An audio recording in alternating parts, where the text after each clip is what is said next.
বর্তমান সময়ের প্রায় অধিকাংশ সম্পর্কই নষ্ট হয়ে যায় শুধুমাত্র সন্দেহ করার কারণে। আমাদের প্রিয় মানুষগুলো আমাদের সন্দেহ করাটাকে ভালোবাসা মনেই করে না।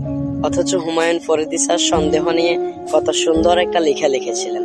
হুমায়ুন ফরিদী স্যারের লেখাটা ছিল অনেকটা এরকম: যে মানুষটা আপনাকে সবচেয়ে বেশি সন্দেহ করে ওই মানুষটা আপনাকে সবচেয়ে বেশি ভালোবাসে, কারণ ওই মানুষটা আপনাকে হারাতে চায় না, ওই জন্যই সে আপনাকে সন্দেহ করে।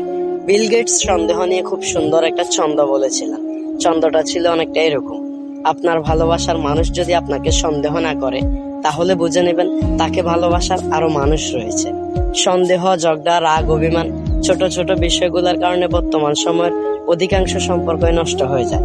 অথচ পাশের মানুষটা এটাই বুঝে না, সন্দেহ, রাগ, অভিমান, ঝগড়া যে সম্পর্কের মধ্যে নেই সেখানে ভালোবাসাই থাকে না।